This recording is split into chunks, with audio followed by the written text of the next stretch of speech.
The regular meeting of the Capital Long Range Improvements Committee will now begin. Good afternoon. My name is Jeffrey Strand. I'm the chair of the Capital Long Range Improvements Committee. Before we begin, I'd like to note that this meeting includes the remote participation of members as authorized under Minnesota Statute Section 13D.021 due to the declared local health pandemic. I will now call this meeting to order and ask the clerk to call the roll so that we may verify the presence of a quorum. This is our Wednesday, June 16th, 2021, 12 noon meeting. Thorbjorn Adam. Zachariah Aiden. Present. Jonathan Ahn. Present. Jocelyn Beard. Present. John Bernstein. Here. Steve Brandt. James Brown. Luke Cunningham. Here. Scott Engel. Amity Foster. Eamon Gallagher. Here. Bill Graves. Here. Kai Gudmundsson. William Gullickson. Risa Houston. Katie Jones. Here. Matt Kazinka. Richard LaRoe. Here. Erica Mauter. Dan McConnell. Jake McCormick. Here. Ann Miller. Here. George Montague. Beth Toso. Todd Schumann. Here. Katrina Stratton. Here. Eric Wan. Here. Vice Chair Willie Bridges. Chair Is Jeff absent Strand. today. Present. There are 17 members present. Very good. So we have a quorum. There are a number of members who are out of town today. One member has a conflict with her Met Council appointment meeting. We have one member who's out ill, but we still have a quorum. So thank you. With that, we'll proceed to our agenda, a copy of which was posted for public access to the city's Legislative Information Management System, or LIMS, which is available at lims.minneapolismn.gov. And then today for the adoption of the agenda and acceptance of the minutes of June 9th, 2021. Will the maker and seconder of the motion to adopt both items in one action please indicate your name when making the motion and your name when making the second. Is there a motion? So moved. Bernstein. Okay, thank you, John. Is there a second? Second, Katie. Very good. Is there any discussion? Seeing none, the clerk will call a roll on adoption of the agenda and the acceptance of minutes. Thank you, Chair. And just a note from the clerk, we did have some members join since the roll call, and your attendance will be noted. Thorbjorn Adam. Zachariah Aiden. Aye. Jonathan Ahn. Aye. Jocelyn Beard. Aye. John Bernstein. Aye. Steve Brandt. James Brown. Luke Cunningham. Aye. Scott Engel. Aye. Amity Foster. Eamon Gallagher. Aye. Bill Graves. Aye. Kai Gudmundsson. William Gullickson. Aye. Risa Houston. Aye. Thank you. Katie Jones. Aye. Matt Kazinka. Aye. Richard LaRoe. Aye. Erica Mauter. Dan McConnell. Jake McCormick.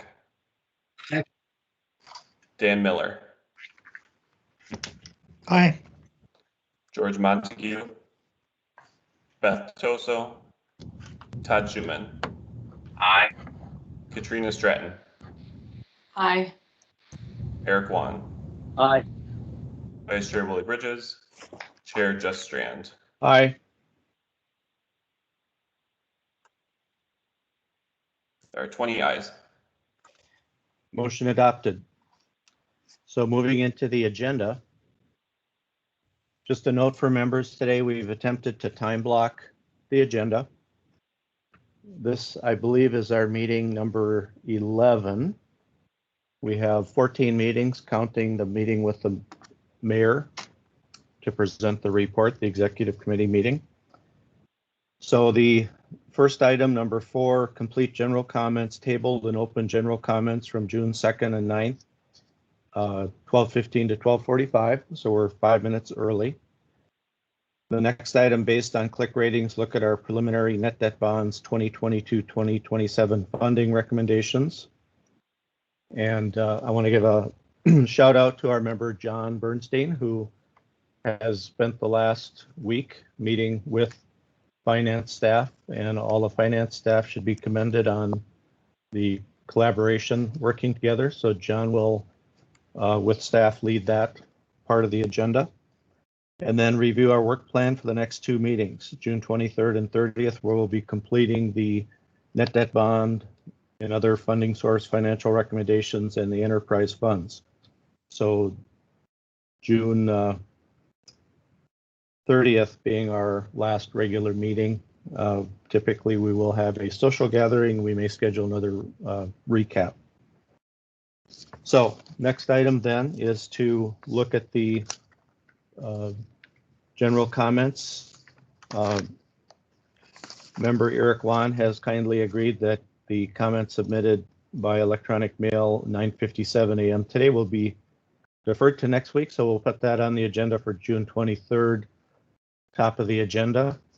Noting that your chair will be out of town at a business conference. We'll attempt to log in, but it's possible that if I can't, the Vice Chair Willie Bridges will be chairing the meeting. So we have Robert was displaying One that. second, just pulling up the window here. There we go. Okay. All right, so I have the open general comments pulled up to the front in this document. They are largely in order of submittal at this point. And Jeff, if it pleases the chair, I can go through and just name each of the comments that are still open, or if you'd like, we can dive straight. Yeah, would you, let's just dive in, and if you want to start with the Renewal Reforestation along with, so do we have a request that all the comments be read at the outset, the first, as we go through them? I do know there's a few that were submitted after the fact and Okay. some that were pretty late. Okay. I think our So how process. about if you read the new language that this was laid over for action to really add the underlined verbiage that was added and then the new language. So Robert, do you want to read the what was added on June 8th and then the new proposed? So this is the Renew Reforestation of Public Sector Properties as part of the Climate Action Plan comment. It was submitted on June 2nd and left open. There is some additional language that was appended to this comment that states, quote, reforestation should be guided by intentional tree species selection and placement that is mindful about avoiding potential future impingement on current and potential solar collectors for electrical generation, which would lower efficiency and affect return on investment, end quote. Robert, could you enlarge it, please? Yes. Yeah, thank you. And because the vice chair is absent, along with the other author, if there's no objection, I will take the unusual step of moving adoption as amended. I'll second, Katie. Okay, so is there a discussion on this? Anyone?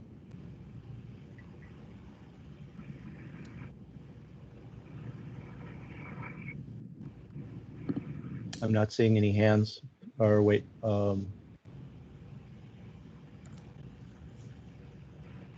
John. I just John. real quick. I don't want. We need to keep moving along. So this one looks like it has general agreement, and I generally agree with the comment. My own, and I'm not an expert on this by any stretch of the imagination.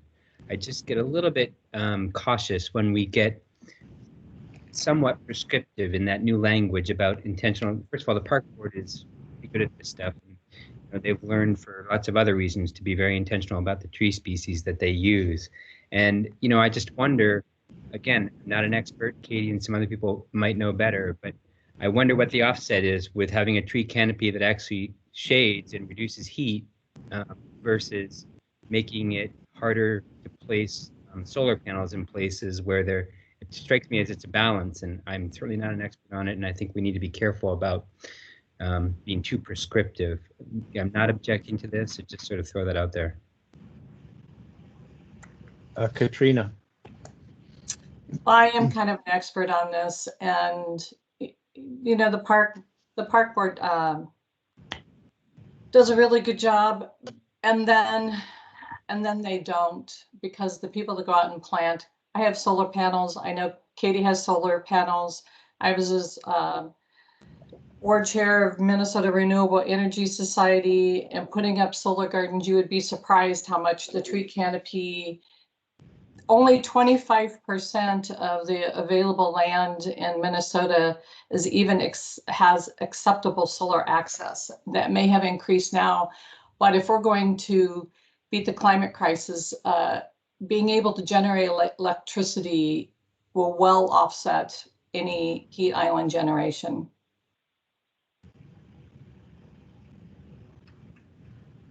All right, Katie, next.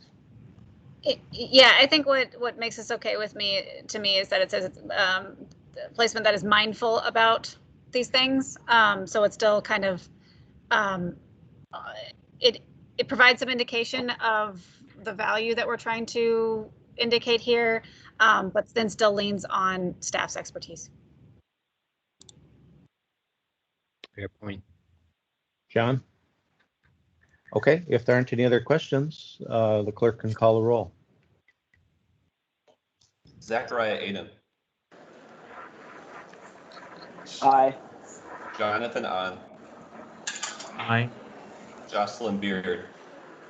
Aye. John Bernstein. Aye. Luke Cunningham. Aye. Steve Brandt votes aye. Thank you, Steve. Scott Engel. Aye. Eamon Gallagher. Aye. Bill Graves. Aye. Kai Goodmanstead. Aye. William Gullickson. Aye. Risa Houston. Aye. Katie Jones. Aye. Matt Kazinka. Aye. Richard LaRoe. Jake McCormick. Aye. Aye. Dan Miller. Aye. Todd Schumann. Aye. Katrina Stratton. Aye. Eric Wan. Aye. Chair Jeff Strand. Aye. Are there any members I missed?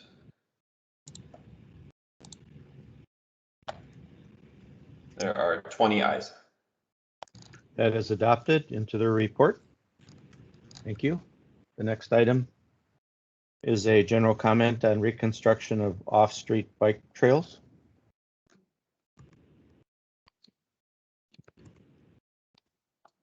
Right, and this is the same comment from the June 2nd meeting. I have not received any updates or alterations to this one.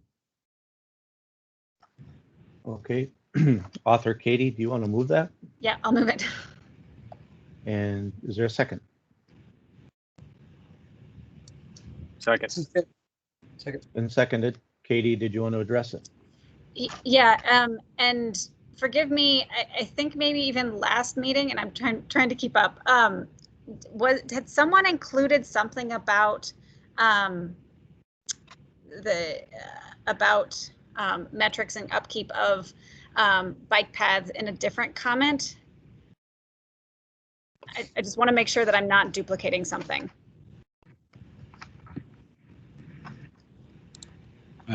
Katie, this is John? Robert. I don't think I can confirm off the top of my head, but I could do a quick scan through if that helps while the comment is discussed. Okay, recognize John. My recollection, which at my age, maybe nobody should put any faith in. I don't think we have commented on that somewhere else. The only other thing I wanted to point, I'm very supportive of this. I'd love to see something in there that also makes it clear that whatever metric they use should be, I think we talked about this before, should take into consideration other modes of transportation on those paths other than just bikes. For instance, rollerblading, because a crack for a bike and a crack for somebody on a rollerblade could have a very different impact. So I don't know if there's a clause or a sentence we could add that addresses that, but I think that would be great if we could. Dan Miller next.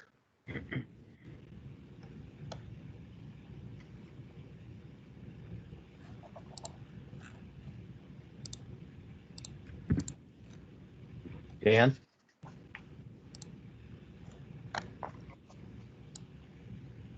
I'm sorry. Page 17, you'll find the comment called Off-Street Recreational Commuter Path Assessment and Rehabilitation, second from the bottom.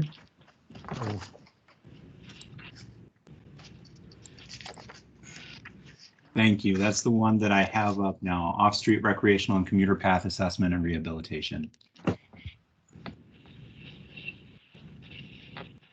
Okay.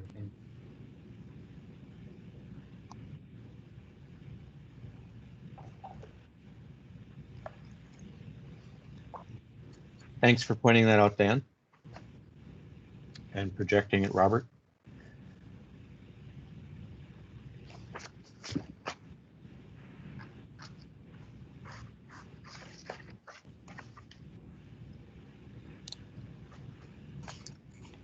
What say up the author? Katie and then John. Yeah, I actually think that this gets at the crux of what my comment was saying. So I think I'm fine removing my comment.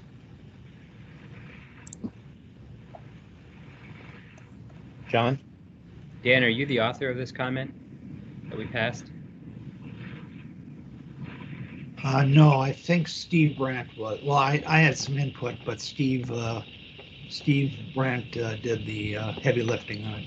I'd love to see this include the same thing I was talking about dealing with modes of transportation, but I don't want to take up any time now. I'd rather do it offline and come back with something next week that the author's in agreement with, and maybe we can make a minor revision to it.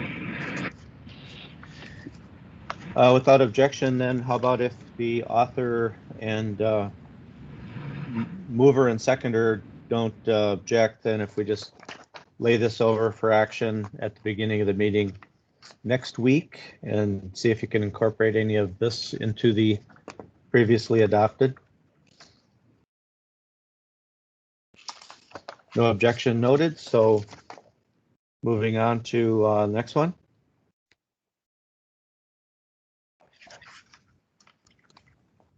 All right, here we have a comment on Public Works' new website design that was submitted June 3rd.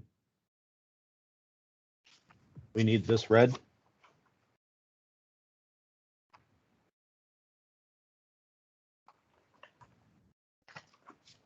Anyone requesting it to be read? Yeah, I can go ahead and read it out for the committee. Okay. This is the comment reads as follows. The unannounced 2021 redesign of its transportation and planning website has been confusing and resulted in significant difficulty researching projects which were previously more accessible. It is no longer possible to review past, current, and future projects by program and reconstruction year. The photo gallery mix of street, water, and sewer projects with a word search function to find a specific project is more difficult to understand what Public Works is doing and how projects interconnect by year and location. The new project template has not transferred important documentation previously included on projects, and some projects included by click are yet to be added. Some project status information was incorrectly listed and to date remains uncorrected. A decade of relevant Public Works information previously Google searchable is no longer linked. This new website design has prioritized style over substance and makes Public Works operations less transparent to the public. It is understandable that the COVID-19 pandemic may have interfered with a smoother transition. However, Public Works and the city need to prioritize taking corrective actions this year to restore information previously available. We ask that Public Works gives Click a progress report in 2022. End comment. Thank you, Robert. Dan Miller, do you want to move this? Sure, And I'll move it. so it's been moved. Is there a second? Second. Been Katie. seconded. Dan Miller, did you want to speak to it? Yeah. This is just, it's something that occurred to me that may be worth putting into the click records because, or into the click comments, because outside of what we receive in for the click meetings, the annual click meetings, this website was really helpful in being able to understand what had been accomplished, what is on deck, and what is in the future. And it happened in March where they went through a conversion, and it just flattened the information that was available, and I was just surprised by it. I guess 5 years ago, I started to research the transportation department and learning to understand it. And I will tell you that today, that would be no longer possible. I gained a lot by just taking significant efforts to understand, how Public Works works, and that's just going to be very difficult to do now. And so that's why I wrote the comment.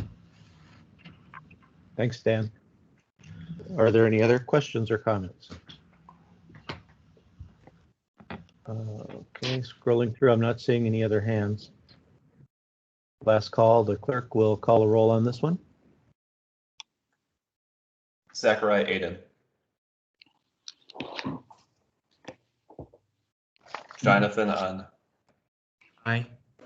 Jocelyn Beard. Aye. John Bernstein. Aye. Steve Brandt. Luke Cunningham. Aye. Scott Engel. Aye. Eamon Gallagher. Aye. Bill Graves. Aye. Kai Gudmundsson. Aye. William Gullickson. Aye. Risa Husted. Aye. Katie Jones. Aye. Matt Kazinka. Aye. Richard LaRoe. Aye. Jake McCormick. Aye. Dan Miller. Aye. Todd Schumann. Aye. Katrina Stratton. Aye. Eric Wan. Aye. Chair Jeff Strand. Aye. Any members who were missed or want to add their vote? There are 19 ayes. That's adopted into the report. Next item is parks funding. Short comment, so we'll have that read when the editor is ready. Yep, very gladly. So this is on parks funding. The comment reads as follows.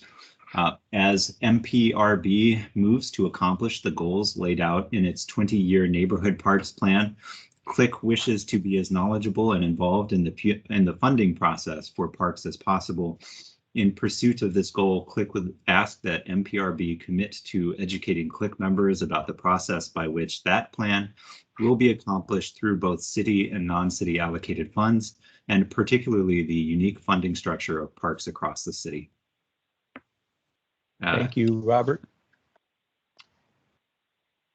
There isn't a author noted. Does someone wish to move this for adoption? Eamon Gallagher, I'll move it. Is there a second? Bill Graves, second. Bill has seconded. Eamon Gallagher, do you wish to speak to your motion?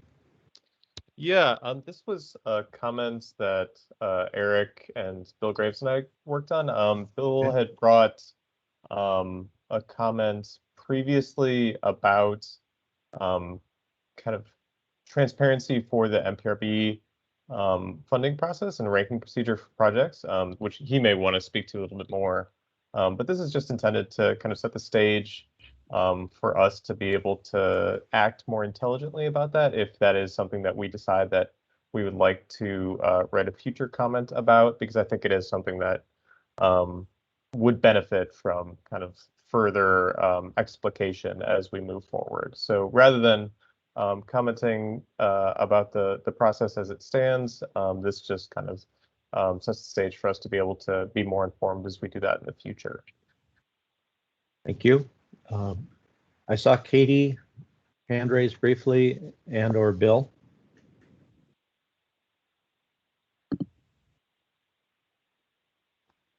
Okay, then John.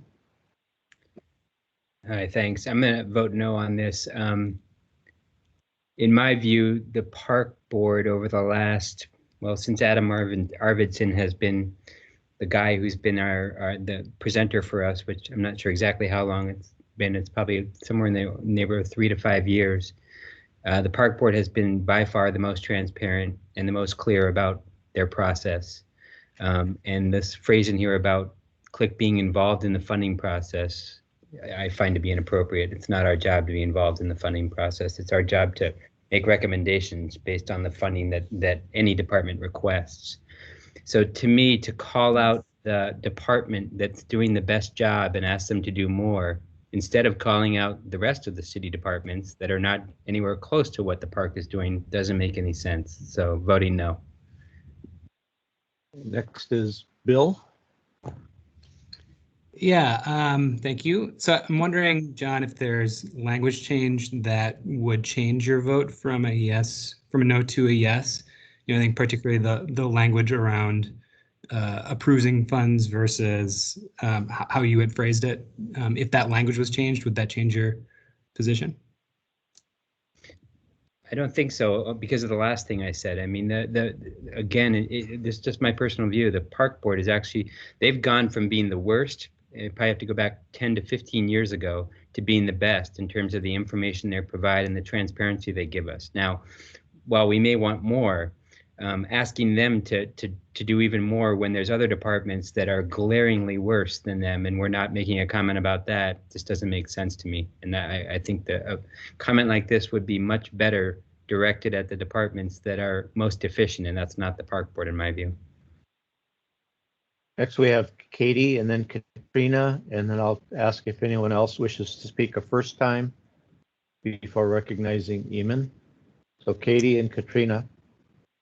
Yeah, I'm wondering if the crux of this comment is really trying to understand the non-city allocated funds, because honestly, I was a little confused why like with the first part of the comment. Speaking, I mean, a little bit to John's point, it's like I do feel like the park board is pretty open about the process of how they make decisions with their funding, and maybe the thing that is least known and that we've sort of talked about is the non-city allocated funds. Maybe that's the only part we really speak to. It's my suggestion. Next is Katrina. You know, I agree with Katie, because this, I mean, I like the way it was written beforehand, because one of the things that I've been thinking about a lot is the fact of these non-city allocated funds. And I know it was mentioned that we don't want to dissuade that, and that those assets that are purchased with non-city allocated funds are then used as an asset basically against that park getting something else. But one of the things that I think that this non-city allocated funds in combination with city funds is all about is, for instance, if somebody, say in South Minneapolis donated money to build an Olympic-sized pool, with their own money, upkeep and everything, the inequality lies, yeah, they have a pool and it was donated, but the fact remains North Minneapolis doesn't have an Olympic-sized pool, no matter how much that asset is graded against future investment in that park, it still remains that they have that asset. So I think this sentence does a really good job of creating a process or a dialogue with the park board to talk to us about that, so we can make sure that if somebody wants to donate money for an Olympic-sized pool, that the park board decide where it goes. All right. Is there any member who wishes to speak a first time on this topic? Seeing none, except for the chair, I'll recognize Eamon.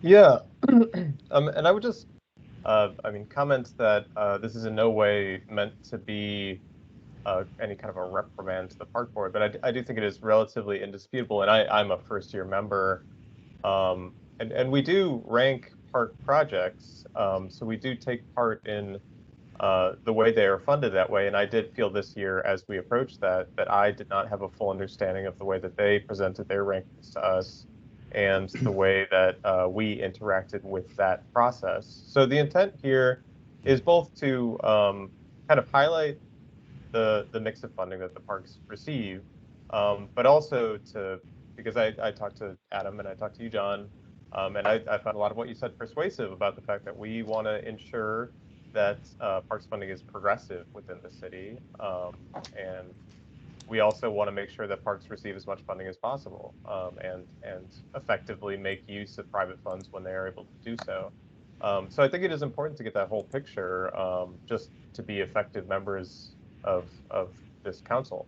So that's the intent of this, is to be able to make these decisions with kind of a holistic understanding of how the parks process works. So that's my comment on that. John? I'd just quickly say that my previous comments apply to the second part of this paragraph as well. If you do a little bit of research, you see that you can find detailed PDFs that the park board has put out there about how they go about addressing equity, criteria that they use, the definitions of equity. They've done a far better job than the city as a whole, any other department in the city. It's all laid out there. I just find this comment unnecessary. Thanks, John. So I'll go. I'd like to go next. I had been in queue. I understand and empathize with newer members, and I think that the park board has a complex equity formula, and for the regular recurring turnover that occurs on click, it's probably necessary for them to go over their plan in detail every year. In fact, the park board process was cited in the racial equity training in my organization. So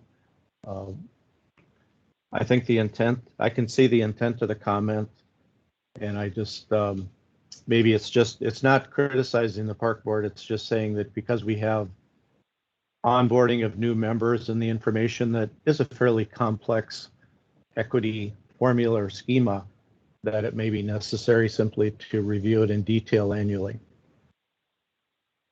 Are there any other comments or questions?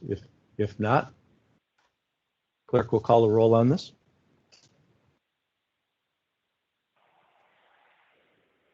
Zachariah Aiden. Aye. Jonathan On. Abstain. Jocelyn Beery. Aye. John Bernstein. Steve Brandt. James Brown. Luke Cunningham. Aye. Scott Engel. Eamon Gallagher. Aye.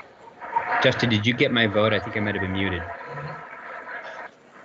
I did not. John, go ahead. Sorry, I'm no.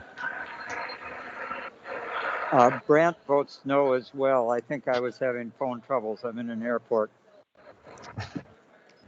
All right. John Bernstein, nay. Steve Brandt, nay. Luke Cunningham, aye. Eamon Gallagher. Aye. Yeah. Bill Graves, Aye. Kai Goodmanstead, No. William Gullickson, No. Risa Houston, Nay. Katie Jones, Aye.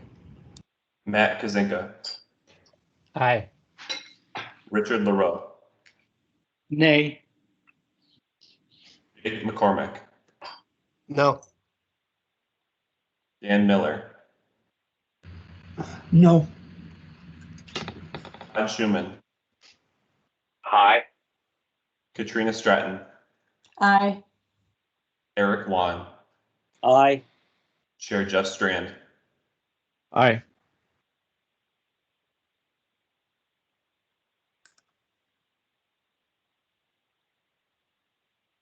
On this vote, the ayes are 11, the nays are 8, with 1 abstention. That is adopted into the report. Very good. We're right on time. And for members who may have joined later, we have a general comment that member Eric Wan submitted that's laid over for action on June 23rd related to performance monitoring and accountability. We also have noticed the okay, so am I looking at a newer version here, Robert? So we have one more. Yes, so we had Okay. a comment come in via email Okay. a day or two ago, and it's a general comment on climate change. Okay. Let's move to that. I just want to say that we have general comment on American Jobs Plan, general budget process. So we will have to have, at some time, we always need to have some text, obviously, some body, an idea without any wording to back it in a report that is written. Doesn't really work in our case. So then general comment on climate change, I take that's what this is. And then general comment revisiting, addressing stricken language from NBC 13. So I guess this is just like the last call then for anything laid over for action, June 23rd, beginning of the meeting.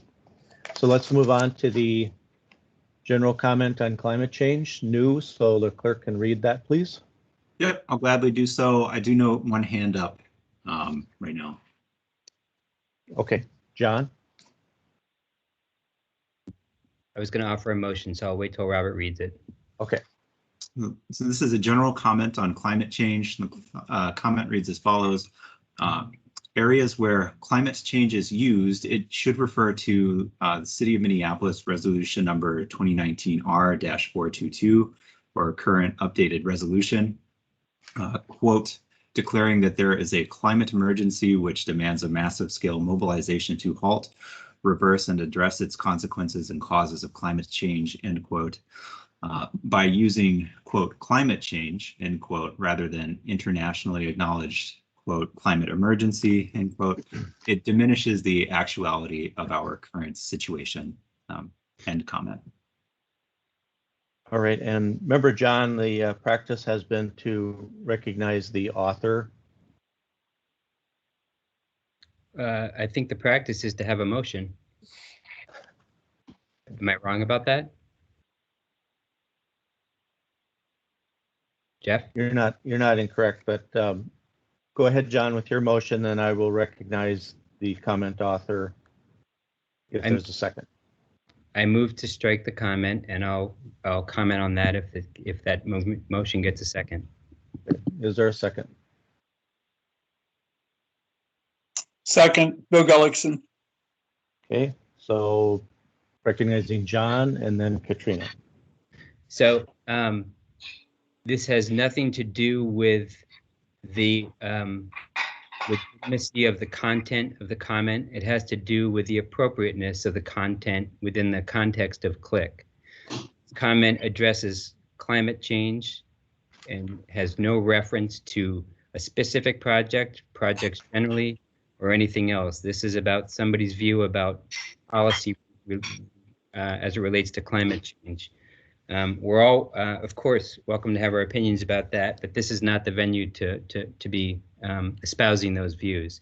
It's up to the elected officials to do that, and then we make recommendations based on the policies they set. Thank you. As a courtesy, recognize Katrina.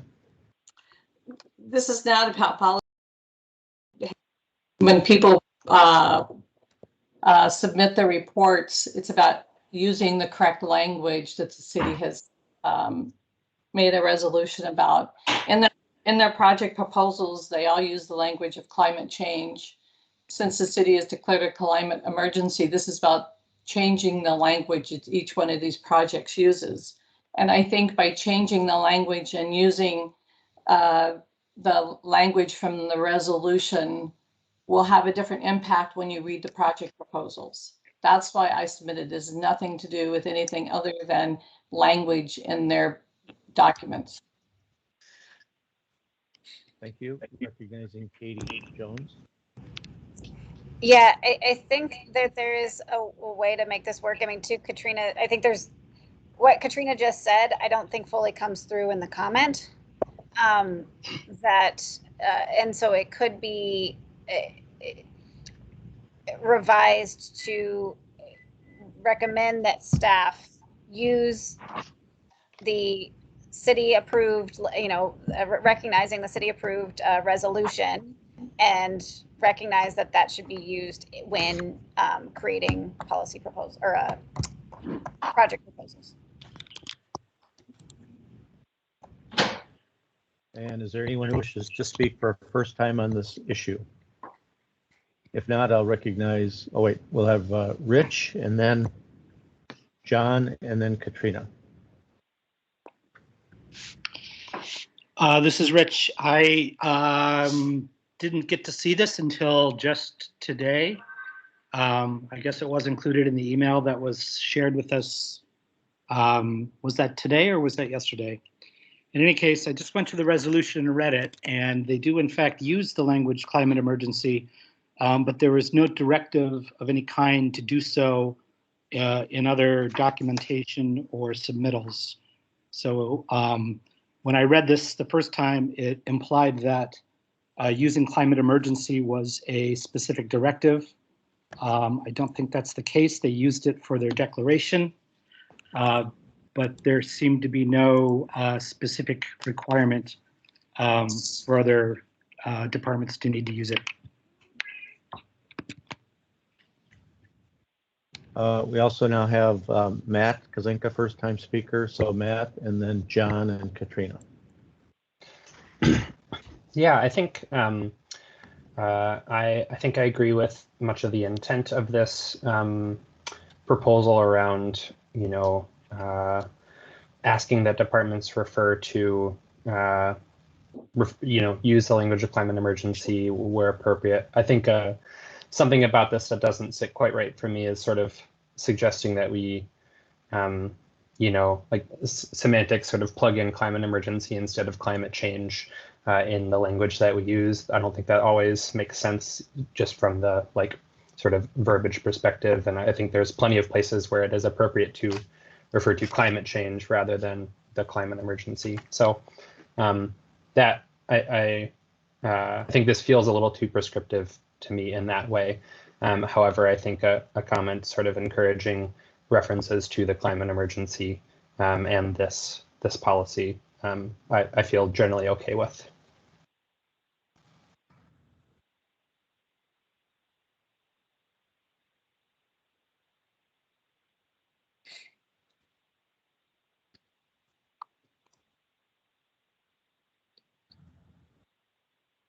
Folks, I just want to call out that John is in queue to speak.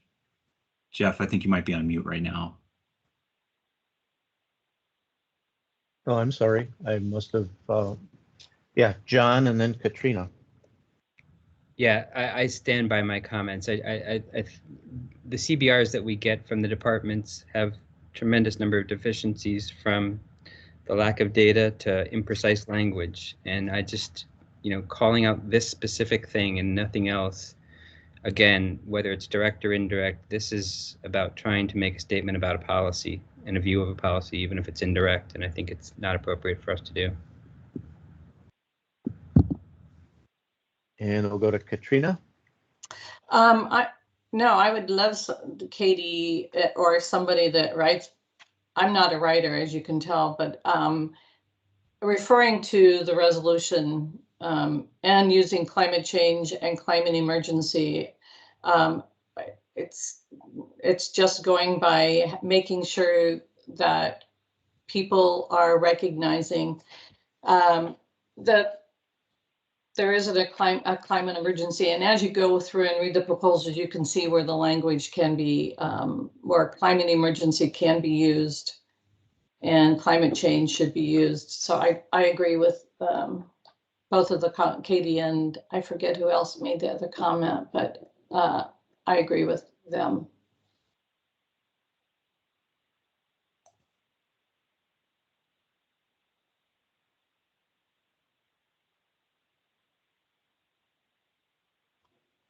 Sorry, Jeff, I think you're on mute again. Yeah, damn it. All right, if there are no other discussion items, no other subsidiary motions, then we will ask the clerk to call the roll.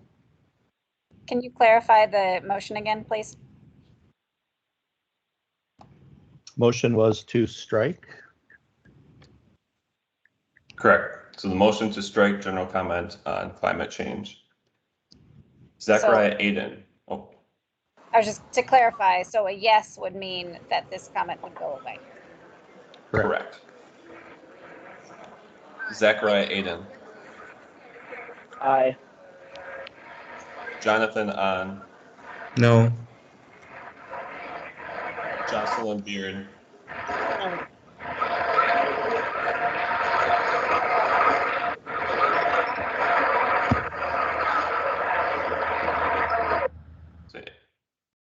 Thank you.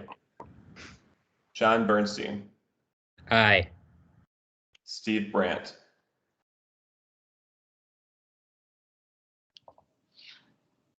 Luke Cunningham. Abstain. Scott Engel. No. Eamon Gallagher. Abstain. Bill Graves. Abstain. Kai Goodmanstead. Aye. William Gullickson. Aye. Risa Husted. No. Katie Jones. No. Matt Kazenka. No. Richard LaRoe. Aye. Jake McCormick. No. Ann Miller. Aye. Todd Schumann. No. Tina Stratton. No. Eric Wan. Abstain. Jeff Strand. I will vote no.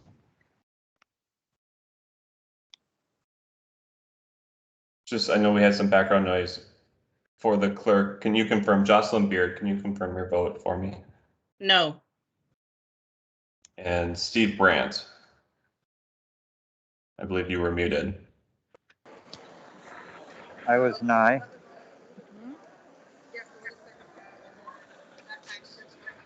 Thank you, Steve.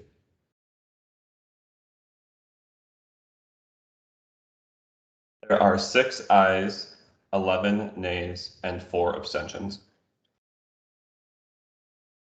I would like to ask if in the interest of time, we're over the allotted time for this agenda item, if the author would work with another member such as Katie Jones, who offered, I think, to assist and lay this over for action on June 23rd. Yes, if Katie will. Okay, yes. Barry, if there's unanimous consent, we'll lay that over. Thank you. And then that is ordered. So we will look at our next, I think we're finished, right, Robert? Next item. Yeah, that's it for comments that we're Thank planning you. on discussing today. Thank you, Robert. So now we have, moving on to number 5 on the agenda. Based on click ratings, look at preliminary net debt bonding 2022-27 funding recommendations. So we've had a collaborative effort the past week. And the chair will call upon our member John Bernstein and the staff to handle this. And I want to thank you, John, for your stepping up and working with Finance and Property Services on this complicated subject to help make it clear for CLIC members and for the staff for your willingness to modify the presentation. Thanks, Jeff. Robert, can you share the spreadsheet? Sure. Give me just a moment to bring up the spreadsheet here. Sure. While you do that, I'm going to make some general comments about what we're about to do. And if people have questions, I'm happy to take them and where I can and defer to staff where I can't. So we've got two sort of broad categories of funding. We're about to now make the rubber meet the road, right? And based on our collective ratings, make a recommendation about what projects the city ought to fund or not fund. Those break out into two broad groups. Projects that use net debt bond funding and other sources, whether it's government sources or grants or whatever, and enterprise funds. So for those of you that aren't familiar, I'm just going to briefly explain those two different things. Enterprise funds are things like water, sanitary sewer, and stormwater, storm sewers. Those are, for lack of a better way to put it, effectively self-funded. The revenues that are raised from providing water to city residents are used two ways. They can directly take the fees that they collect and invest those in capital projects, or they can borrow money and pay the debt service on that the money that they borrow using those same revenues that they get from fees that they collect for water usage. And that's the only way that can be used. So when we look at something like water projects, that's solely funded by water revenues, whether it's direct revenues or debt that's raised and then serviced by those same water revenues. It's generally a split between those two things. And so those are, in some sense, a little bit easier to deal with because they generally tend to ask for things that all we really need to look at is, well, what's the impact if we give them everything they're asking for, how much debt are they raising to do that? And what does that mean for rates over the next 5 or 10 years for water users? And if that all seems okay, it's pretty simple. We go from there. So what's unique and a little bit different about this is there's no set budget where they're saying, here's the budget for water and this, you got to fit it into this. That's separate and distinct from net debt bonds. The elected officials have given a budget for each year for net debt bonds in the 6-year total. And so that's what we have to work with. You'll see those numbers on the spreadsheet in a minute. And once we hit those numbers, if we go over them, we're effectively telling them to spend more money than they plan to spend, which would not be an effective use of what we do here, outside of if we really had an issue with that. In my 15 years, that's never really been where we've gone with this. We've let that be the job of the policymakers, and we've worked with the resources that they've set. That got a little bit more complicated a few years ago when the Parks and Streets Ordinance came out that is very prescriptive about the amount of money that needs to be spent each year on parks and streets. We suddenly it used to be that we could just, throw this up in the air, rank them, and just tell them what projects to do based on our rankings. Now we have to pay attention to making sure that the streets ordinance and the parks ordinance gets met. Otherwise, we could opt not to do that. But if they've got an ordinance that says they've got to spend 30 million on streets, and we give them a recommendation that spends 10 million on streets, it's probably not going to be very effective, right? Because they're going to have to go back in and say, look, we've got an ordinance to meet here. So for us to be effective, we need to give them a recommendation that deals with all of the projects, that balances out what they've allocated for net debt bonds, and also balances out what there is prescribed by the Parks and Streets Ordinance. So the sheet that is now up that you can see, if you look at the very top of the sheet, there's a small section there in columns Z through AF. So those are showing us, based on what's currently making the cutoff, where we're at on both total NDB funding and also street funding. So this is using a ranking cutoff of 157. Any project that got collectively more than 157 points is in. Doing that, if you look at the total, we're 12% over on the funding, on the net debt bond funding that the city has set for the next 6 years. Now, within that 12%, you can see by year that there's some pretty big variations. We're under by, so we've got more projects we need to fund in 2025, and we're way over in 2027, which that's as it should be, right? I mean, they ought to be putting stuff in the out years. It's a little bit more pie in the sky. As far as how we go, now I'm going to speak personally. Years ago, we used to balance this down to 0. That's probably not the best use of our time, because they're going to make adjustments to this, and getting it exactly to 0, the amount of time it would take for us to mess around with it and do that, it's just not worth it. What we should do is get it to something fairly reasonable, which to my line of thinking is overall on the 6 years, that number ought to be under plus or minus 10%. And for any individual year, it ought to be under plus or minus 5%. Ideally, it should be pretty tight in years like 2022 and 2023, maybe within 2% there, and a little wider in the out years. And then something similar to that, so above that is how we're doing on the street funding. And ironically, for the first time ever, we're way over on street funding. They've finally been able to catch up, and as everybody's seen, there's a tremendous number of paving projects in here. And apparently at 157, we have more than enough in there to cover this. I don't think there's, to my line of thinking, and someone can correct me if they think differently, I don't think there's any issues with us being way over on street funding. It would be an issue for us to be under.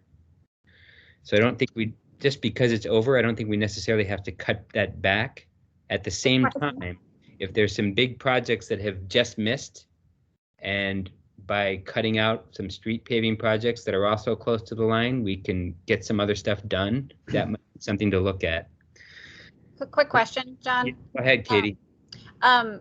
Robert, could you highlight over what he was just talking about with regards to the streets, like where we have met the streets allocation or we're exceeding it? Yes. So, Katie, here's where we're showing the information. Okay, never this mind. is a high level. Yeah, it's a high level summary. We have this over here as well. That's, that summary up there is kind of drawing from a little bit more of a detailed breakdown table that we can share out following this meeting, so members have have all the same information and can kind of see how we calculate out whether we're over or under the ordinance here. Rich, go ahead. Rich. Yeah, also quick question. I see exactly what John has presented, and John, unless there was something significant to add, you've probably looked at this already. Are there, in fact, a couple of projects that are clustered together that could take away from 2026, 2027 and add them to 2024, 2025? So I haven't looked at it in a lot of detail. One of the things I'm trying to be a very neutral presenter here and not take advantage of what I'm doing to try to push one project or another. As all of you know and are aware, I have strong opinions about things, and I speak up when we're doing comments. I feel like that would be inappropriate here. My job here is to facilitate and help everybody understand how this works.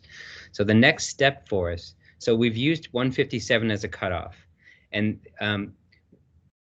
if you look up above, you can see that puts us 12% over. Robert, will you change that to 158? And everybody just watch what happens to those numbers up at the top of the page when he changes that to 158.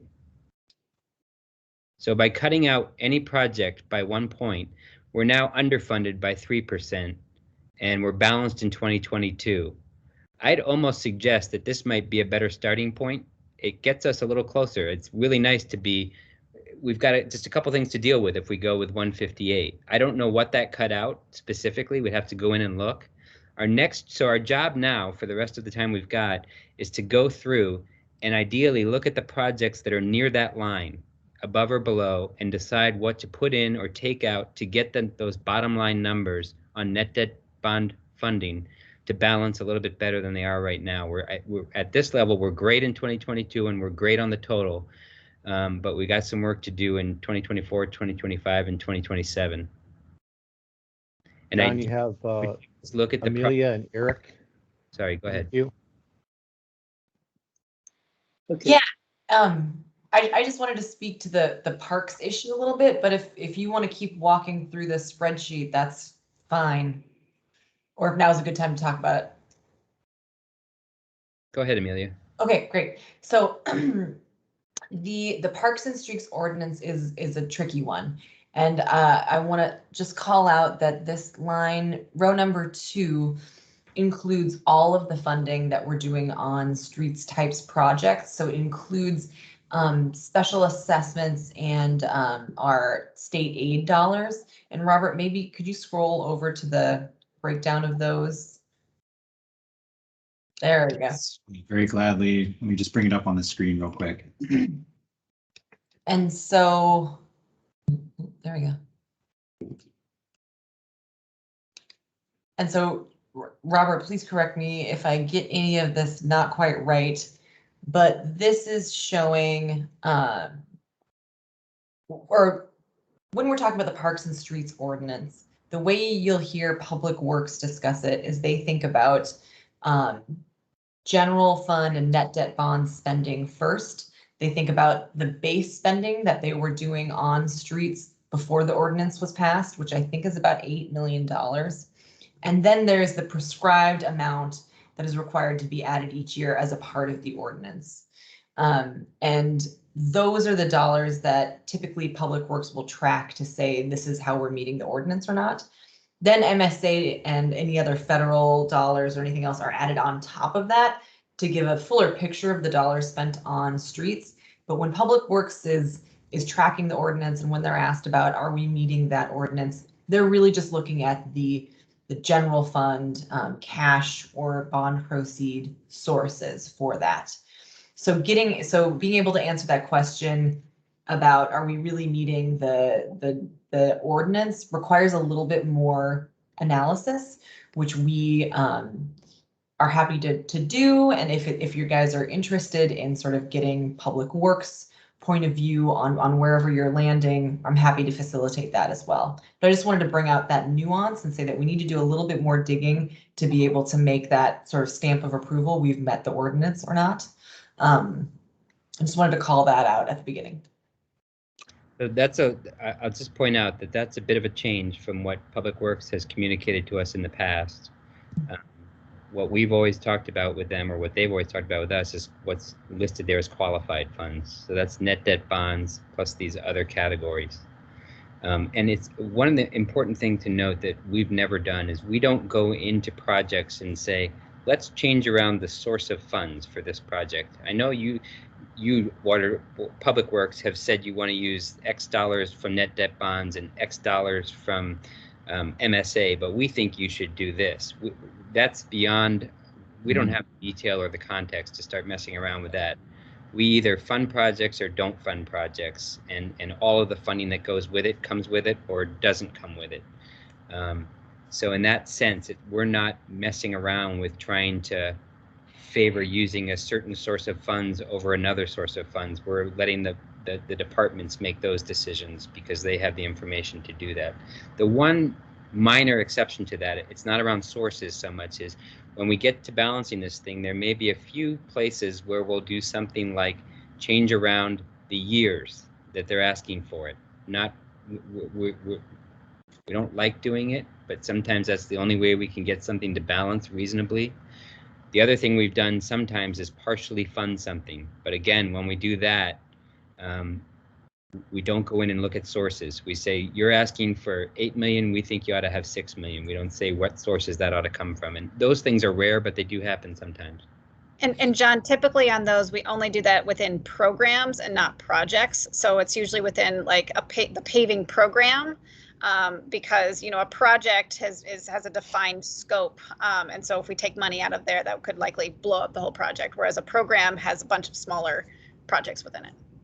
Yeah, examples I can think of are a really, really big project in terms of dollars in out years. We might cut back some of the funding it actually needs, just to make things balanced. Now, you could argue maybe that's not what we ought to do, but it's something that has happened in the past. And we've also changed around timing for the typical things like bridges and fire department, fire stations and police stations, things that are really big dollars and tend to draw on net debt bonds. Sometimes we split those, they ask for it in a single year and it's $20 million, and we split it into 2 years and say, take 10 the first year and 10 the second, that kind of thing. John, let's see what Eric's question is. He's been waiting, and then Robert also has been in queue.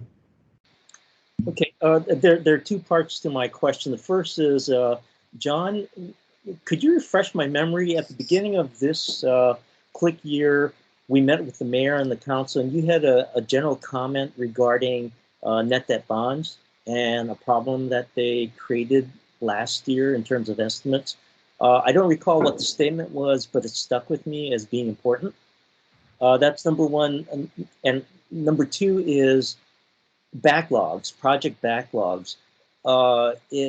Public Works has expressed that they have backlogs, which means, to me at least, in terms of net debt bonds, that we don't go out there to look for, we don't go out there to borrow the money or to issue bonds until we actually have a project that's ready to be moved forward. Do we have any idea of what the project backlogs look like for Public Works? I'll take a stab at both of those, and then it's for Amelia or somebody else can address them as well. I think what you're referring to, the comment you're referring to, is last year they gave us this net debt bond budget back in February of 2020. So as everybody recalls, that's before the pandemic. They never updated that for us, and our click cycle didn't end until September last year we never got an update from them. They never updated it. They stuck with those numbers, and after the fact have said they need to cut those numbers. I'm not sure. I'm assuming that the numbers we have now are the realistic numbers that they intend to use. Somebody like Amelia could probably answer that better than me. On your second question, to me, that's all about backlog, and that's by specific project. I don't know there's a way to answer it overall, but that's the authorized funds that haven't been spent yet.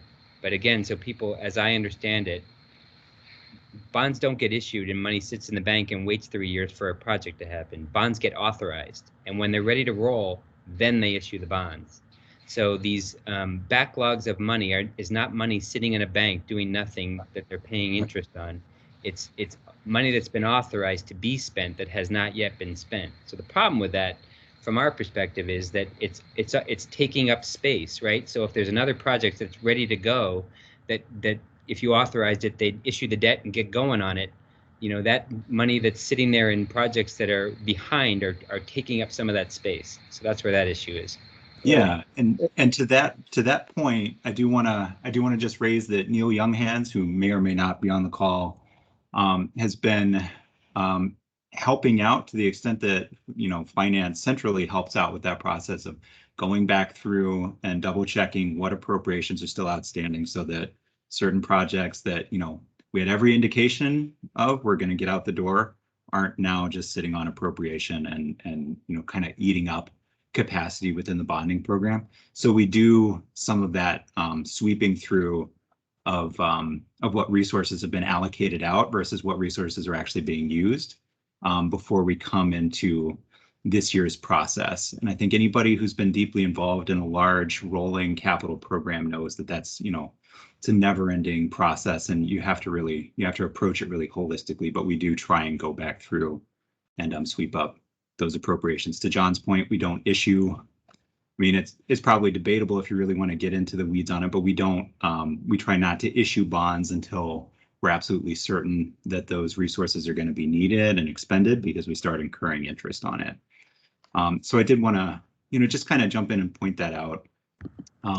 As we're already starting to get really, I think, maybe not really in the weeds, but we're starting to get a little bit in the weeds on what this process is looking like. So I did want to just take a step back and affirm we're kind of looking at what we view as our flexible funding sources right now. We're looking at our net debt bonding levels. We're really focusing on projects that all are making bids to use the city's net debt bonds.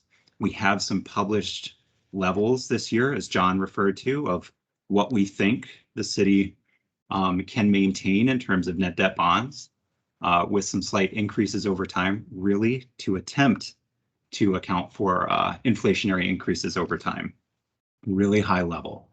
And to date, we don't have a significant update to what those net debt bond resources are. So what we published out there starts at about $52 million a year, and it grows over time.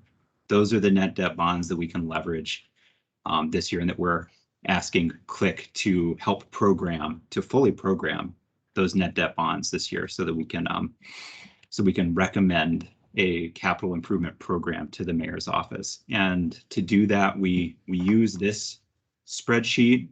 We try and produce some summary information for CLIC members to use to kind of help understand how those rankings really affect these projects. And we can go through, individual projects, as CLIC members make motions or hold discussions on how to change the net debt, or how to change the programming. That's really where we are in the process. And then, as John mentioned, we'll go through the enterprise funds at a later date. We kind of hold those separate. I wanted to sweep back through. And then, so let me just jump in here and close and we've got 45 minutes left. I think we probably need to start getting to it. I would suggest that what we do now is, again, like I said, start going through this by section. So we look at bike projects and we look at bridges. Maybe we'll do a quick overview first and try to decide what to put in or take out to get this to balance a little bit better.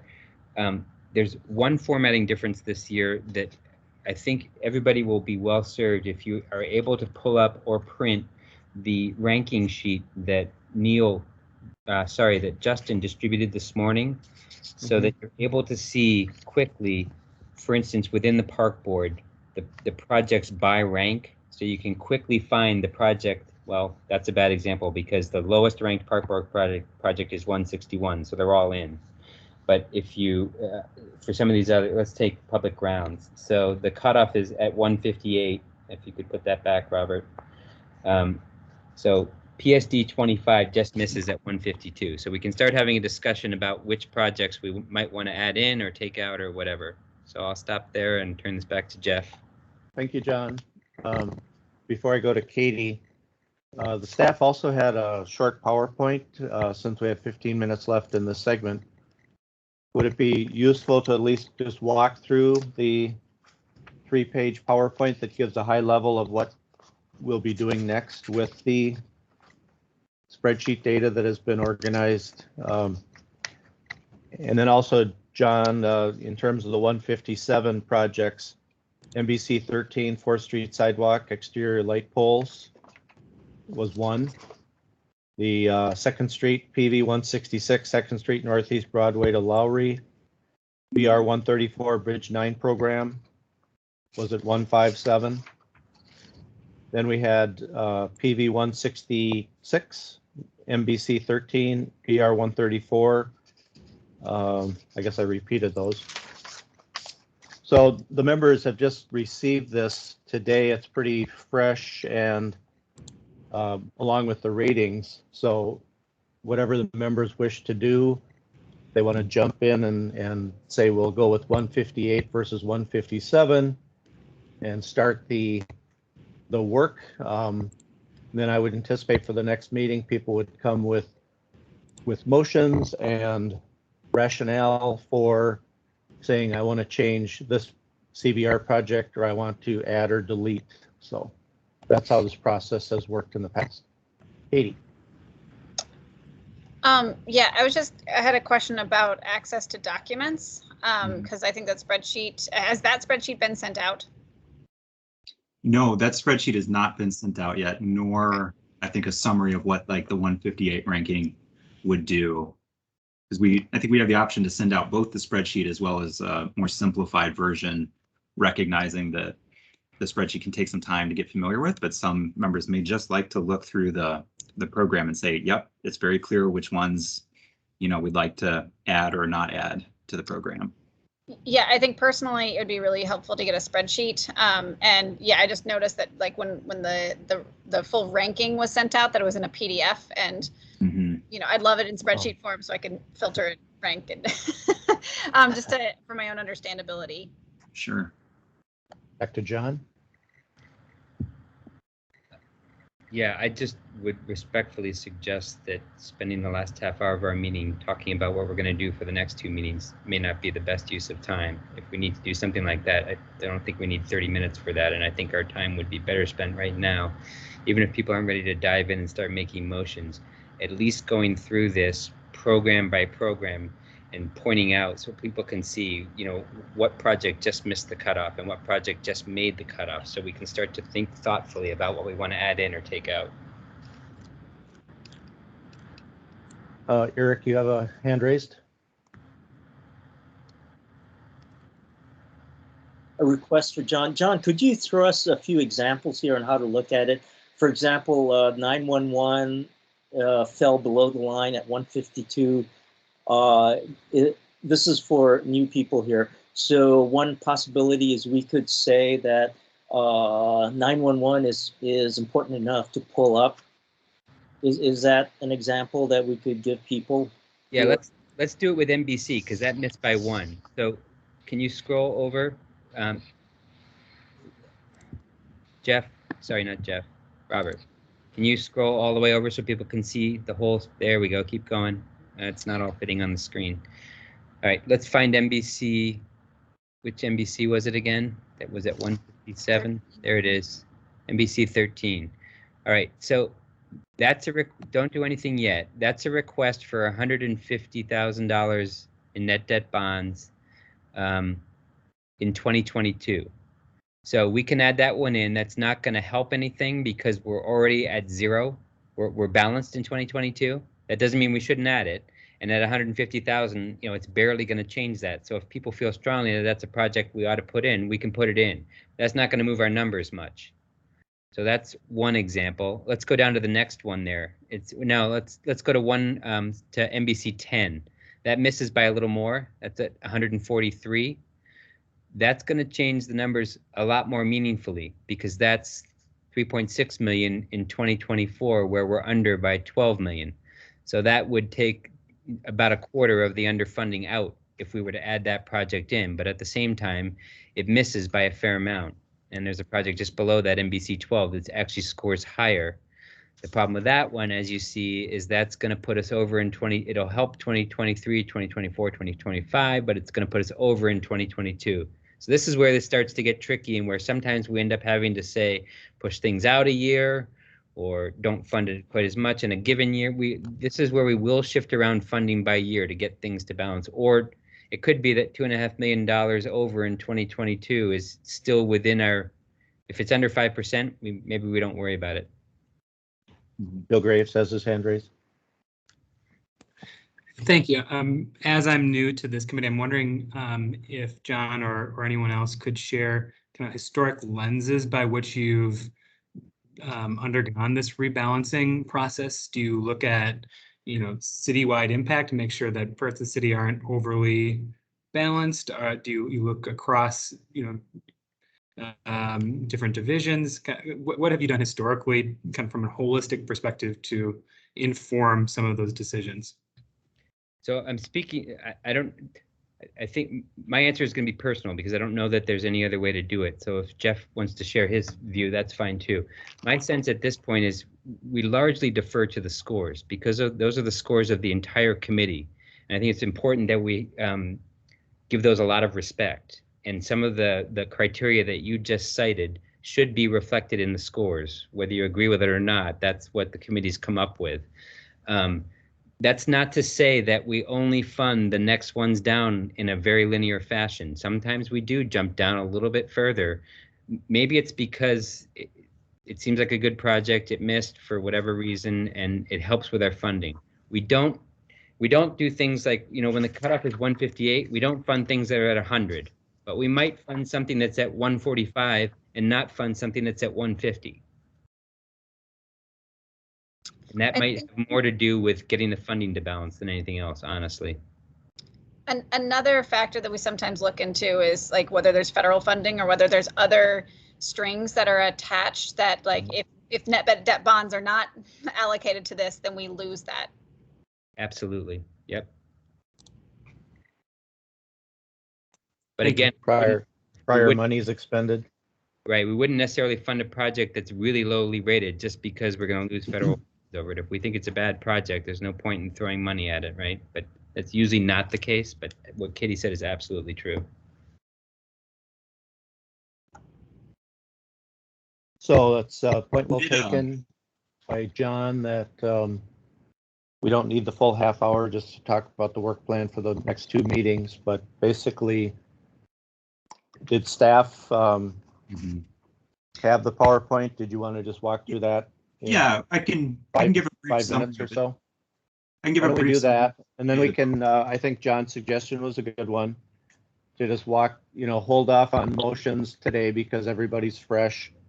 Nobody had an insider view, and noodle the spreadsheet that you'll be receiving, and come prepared for digging into the hard work at the next meeting.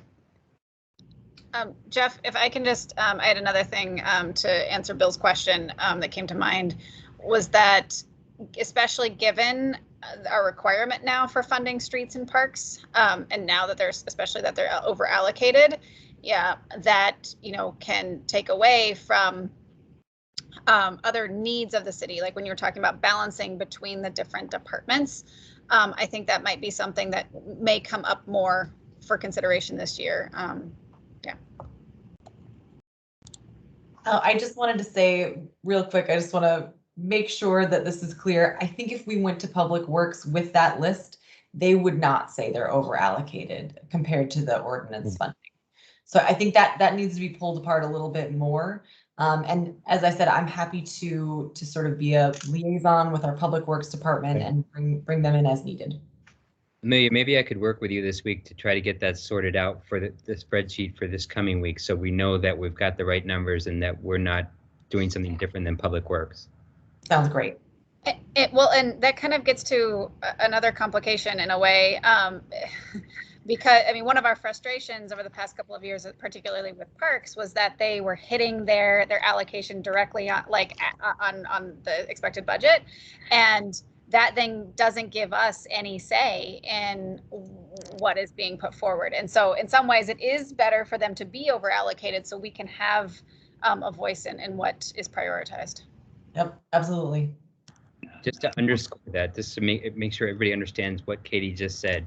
The point of that is if the park gets $10 million a year for the next 6 years, what they have historically done is asked us for exactly $10 million in projects. So effectively, we're not making any choices for them unless we say you should get less than 10 million, which is very clever strategically on their part, but not truly good budgeting from the process that we're trying to do here. They ought to be asking for 15 million, and we should be picking the 10 million that we think is the best. I'm ready to jump into this, but I can Eric's in queue. Eric, can you have a question right away? Yeah, a quick comment. If John could train a couple of new people so that we could have a thicker bench in this area, maybe invite a couple people to your meeting with Amelia and others, we'll build some capacity and click for the future as well. Just a suggestion. Right. And Eric, and then. Oops. I'll get it right eventually. Okay. So Amelia, the Mike Ablin, the former executive secretary, usually would come with a recommendation on a number, and so not telling Click what to do, but just making professional recommendations. So. Jeff, you're talking about the ranking cutoff number? Yeah, yeah. And as people can tell, the difference between 1 point makes a big difference. Yeah, and so I would be, me and my staff are happy to produce that. I just want to make sure that we're staying in the right lane. So we're happy to provide whatever analysis Click would like. All right, so without further ado, I'm going to jump in, just walk us through really quickly a high-level summary. We'll share this out. I think this captures a lot of the points that have already been discussed, as we go through. This is part of our CIP programming work. We have a couple of main concepts. We've already talked about a few of them. We have some flexible, quote unquote, flexible funding sources that Click programs. Our net debt bonds are the major focus and major driver of the decisions within the CIP. We have general fund cash, and we've touched on this, I think, in some detail, but we do have those ordinance considerations that determine how we're that kind of place some guides on how we're funding things. As Katie mentioned, the park board has a certain amount that it expects or anticipates to receive funding for, and also tends to submit projects in exactly that amount. And so those tend to match up pretty well. And as a result, Click doesn't seem to make a lot of prioritization decisions within the park board's program. A quick note on that: this used to be a 5-year capital improvement program, but in an effort to provide more options for Click in particular to make programming decisions, a 6th year was added. I think if I could summarize it really briefly and at a high level, I think there was the sense that even within a 5-year horizon, we had a lot of projects that felt like foregone conclusions, and departments were largely submitting. This may feel like an unfair characterization, but departments were submitting projects that, there was a lot of pressure, I think, to get done. By adding a 6th year a year ago, or maybe 2, departments were able to use that 6th year and start to add more options and more, just a more variety of projects that the committee could begin to prioritize. So as you look out into that 6th year, it's not unusual to see a much larger demand for projects out there, or a much larger total amount requested in projects. And that's where Click can really start to make prioritization decisions for those departments that are submitting large numbers. And you'll see those projects advance their way through the CIP year after year. On this slide, we also mentioned restricted funding sources. It's really reference to the enterprise funds. Water bonds are used for water projects. They're not really allocable to other projects, and that's why we have it kind of split out in our process. As we've touched on, it's kind of an iterative process. We start with those flexible funding sources. We use the ranking cutoff. There is some exploration of what it means to, cut funding to near-term projects, but it's certainly not the only consideration that's out there. So we do want to mention that just as part of our practical funding considerations. We try and explore the impacts on other funding sources. As I believe Katie mentioned, if you remove funding for net debt bonds and they're leveraging other funding sources, you're in effect reducing larger amounts from the capital program. And then, as we've touched on already, we do look to our published net debt bond levels that are included in the summary that we'll be sharing out soon. We do balance to those levels because we understand that that's that's about as much as we'll have available. I see a hand up, Scott.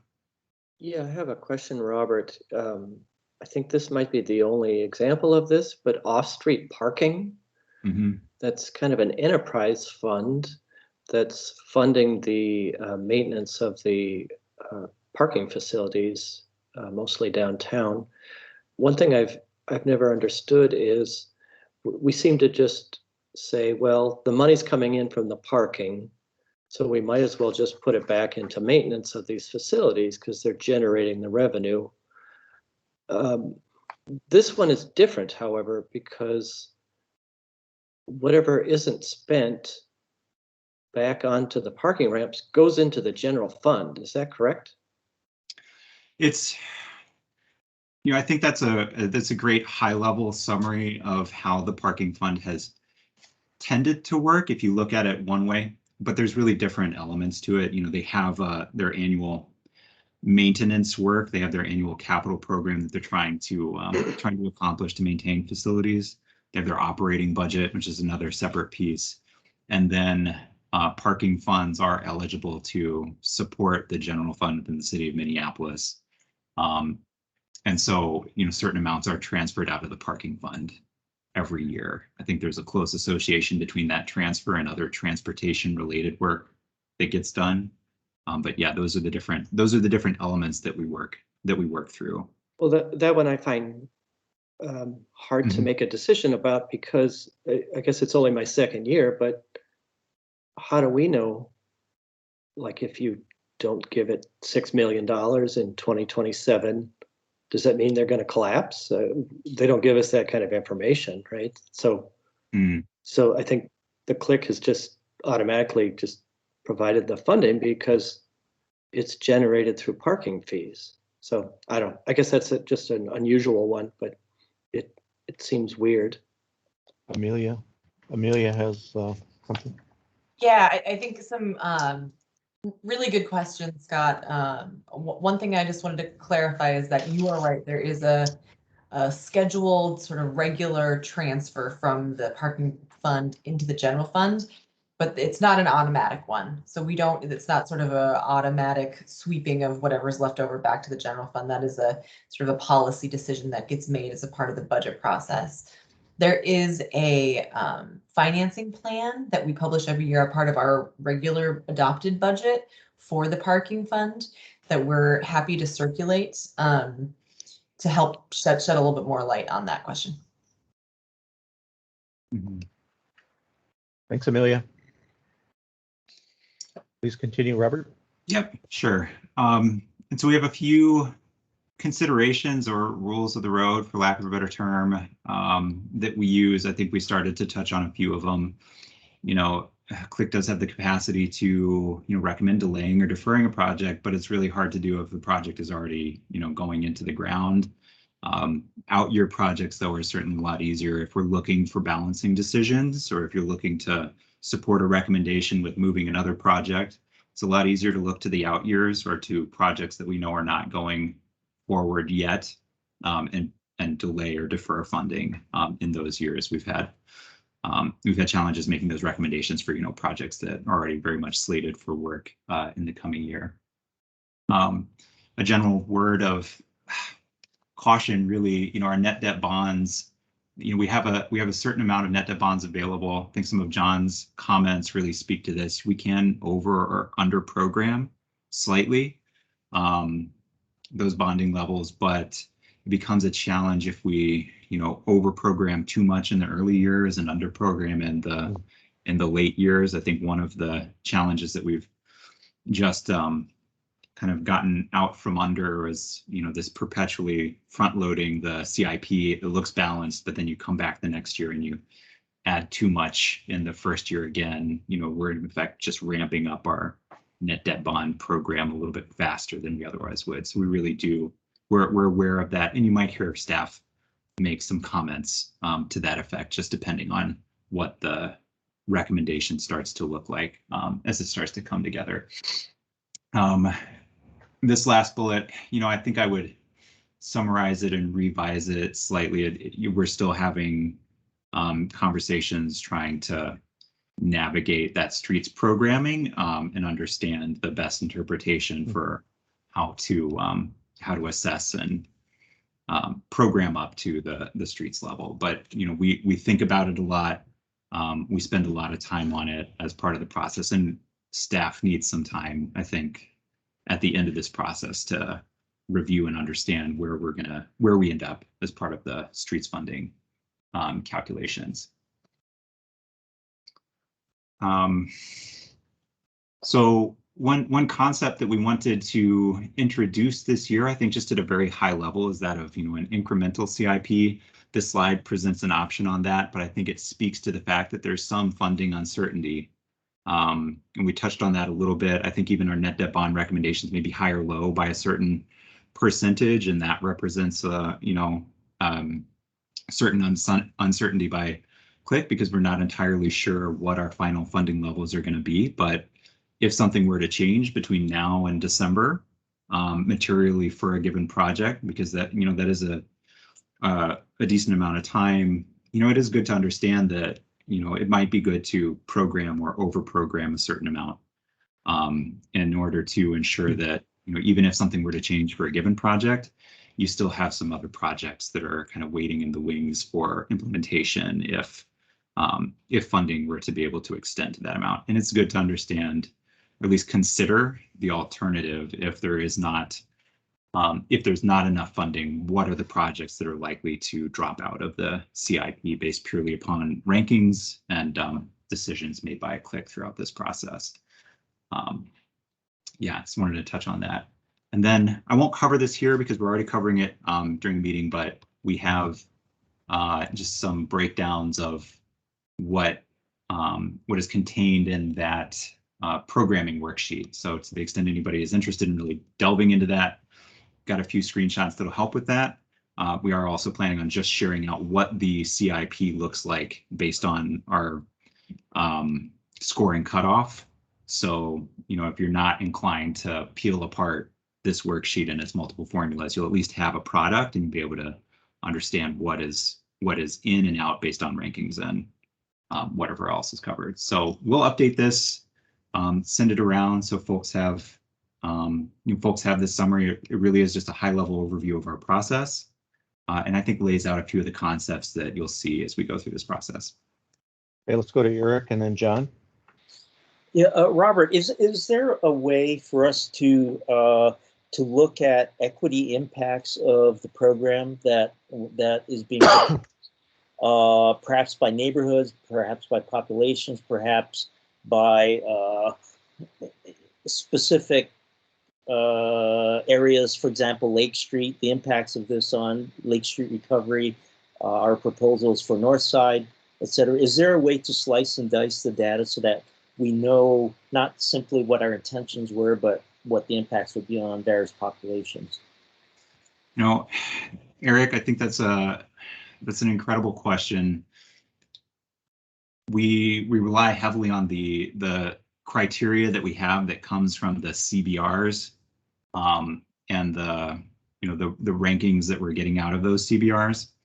We have a certain amount of we have a certain amount of information on where the projects are located and where they're impacting, including some visual we've had a few maps submitted by departments that show that, but as part of this process, we don't have and haven't recently had a way to do this scoring, show the CIP, and then immediately show which wards, for example, or which neighborhoods are impacted by this programming. I think it requires a bit of a read through of the final product still. Does that help? I just want to be really clear. That's about where we are right now. And it is something that, gets looked at, but it's not, we don't have a tool right now that produces an output along those lines. Okay, so it's very difficult to look at impacts. And in some areas, we look down to the zip code level or even the 4-digit part of the zip code. So a lot of this is pretty much guesswork. And if I could add one thing to your question about that, I think, as Robert said, the way that we do the or incorporate right now the racial equity impact is in the front end rankings, right? And I think what you're talking about is something to be considered. We would need to build in some time into our work plan after the full, because it sounds like what you're talking about is when the full package is put together, doing an analysis of what that looks like. And so I think that is something we would need to really just pull apart our work plan and think about what we're doing, maybe think a little bit more about the information we ask from departments on the front end. And so I just sort of wanted to highlight again how it could evolve if that's something you're interested in. But right now we really rely on the individual rankings and as they appear when they're all put together to reflect that. So that's not unusual. The input part is easy. The output part and the impact part is always difficult. I think that's something we should look forward to, so that we know that if we do have equity as a strategic goal, that indeed we're pushing in the right direction. We may be pushing in the wrong direction, and we just won't know. So thanks for the answer. Go to John. I just want to offer that if anybody wants to talk to me offline about any of the details of how to look at this or what I explained or wants further explanation, I am happy to make myself available to anybody on the committee over the course of the next week before our next meeting. Since we're in a public meeting right now, I'd prefer not to share my phone number right here, but if you email me, I'm happy to talk either via email or via phone. Phone is probably easier because this gets kind of complicated. And so I'm happy to share my phone number if somebody emails me and asks to try to meet. I'm more than happy to make myself available in the evenings, weekends, during the day, whatever works. Thank you, John. All right. Anything further, Robert? So I think John had suggested we have some options. We can look through the program areas and we can just say, let's say, what if 158 were the cutoff? And then just walk through each program area in the 15 minutes remaining. And then next week, we'll be diving into this. We do have just, one or two comments laid over for the next meeting. But I don't know that members are ready to resolve those today. Jeff, I can certainly John? step through and just call it out, but yeah, I see Johnson. Yeah, I was just going to suggest, Robert, can you scroll all the way over so that all we see is the left side of the spreadsheet? And then just to point out to people, so hopefully what you can see on your screen is what the department has asked for is that first left area. The middle is what they've gotten in the past, and then the far right is what we're suggesting. So you can see if numbers don't show up on the proposed part of the, starting at column Z, that means it's not made it in, and you can look to see what they've asked for and whether or not it was in previous years, which should help inform what we want to do going forward. And I think right now, if we just walk through and look at each area broadly and see what made it in and what didn't.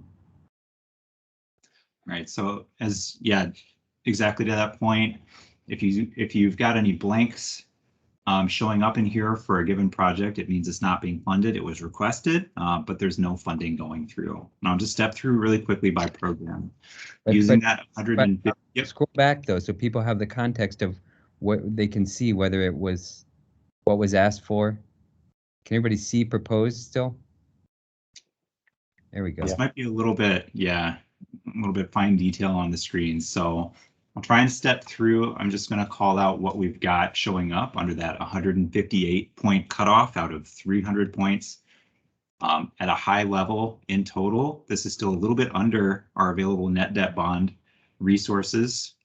So there's some additional programming that we would recommend take place as part of this, but 158 really hits that level. If you remember, 157 puts the projects over by $39 million using this methodology. So going back to 158, starting off the projects that we see within the Art in Public Places program. Art in Public Places is funded based on the score alone.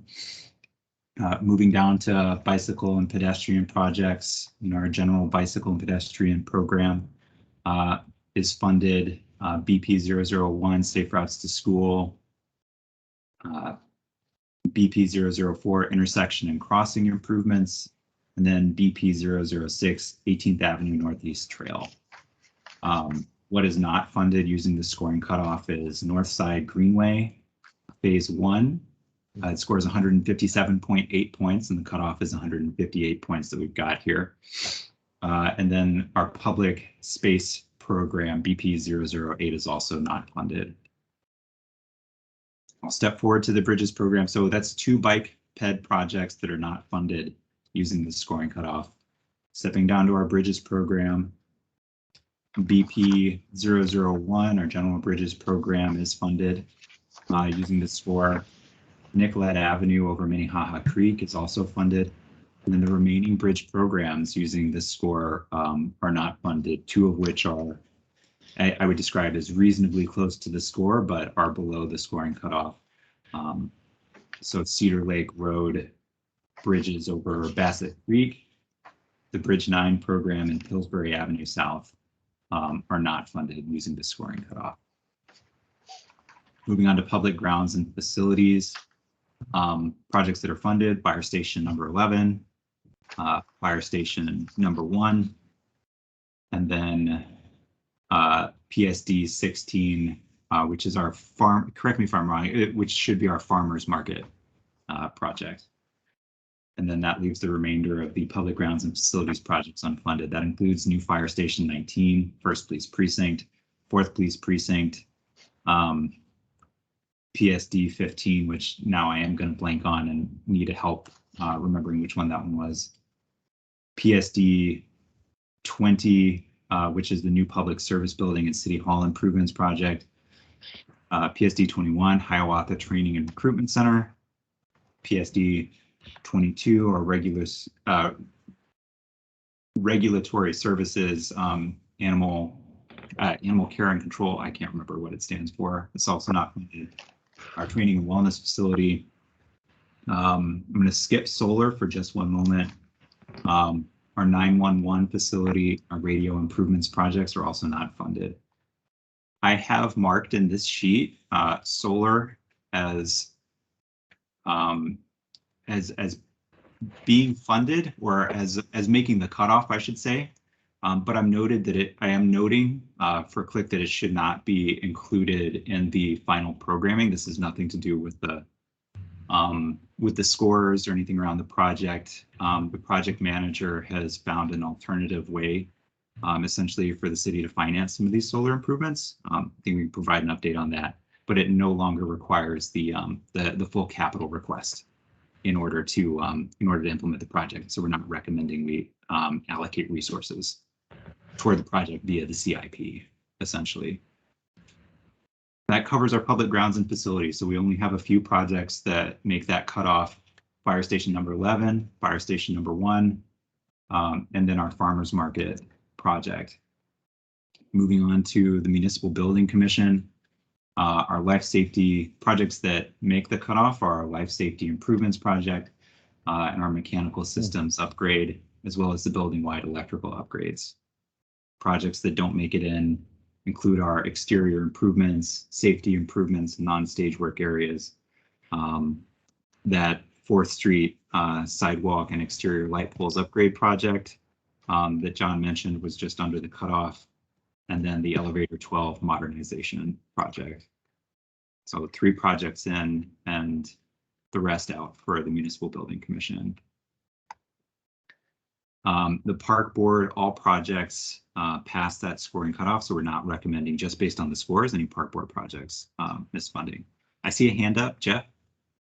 Yeah, Robert, just to note that on the project rankings with the rounding, for example, you mentioned the Northside Greenway.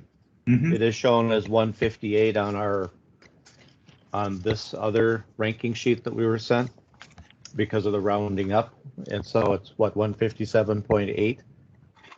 So people might want to remember that as they're noodling the spreadsheet and the list.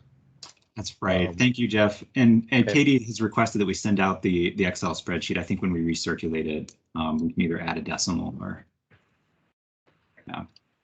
So all of the Park Board projects are in based on that 158 scoring cutoff. And then we have, our lengthy paving program. And I'm wondering now what the best way to go through these projects are, given the limited amount of time remaining. I think at this point it's clear, you can work through, see which projects are being funded based on this cutoff and which ones aren't. I see a hand up. Jeff and John, just want to make sure I'm not going to use up the rest of the time. Yep. Go ahead, Jeff. You're muted, I think. Mine was up in air. I didn't lower it. John? I'm going to just take this opportunity. The spreadsheet, since we're not going to really dive into this till next week, the spreadsheet we used last year within each of, within paving, had the program, each of the projects in rank order by score. So since we've now got another week, if staff could figure out a way to get these to sort that way, this will make our job much, much easier next week, so that we can see very quickly the ones that just missed because they're in numeric order by program. Not in total, just within paving.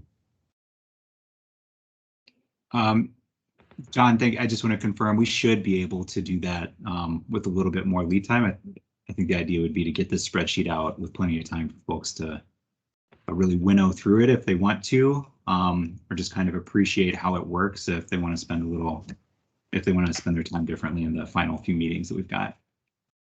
Yeah, so if we can, before it gets distributed, we can make that change, and then also if I can get with Amelia and resolve what we're defining as qualified funds, so that we're sure that the funding on streets and parks is correct. Okay, we have other hands, Eric, Juan, and Matt.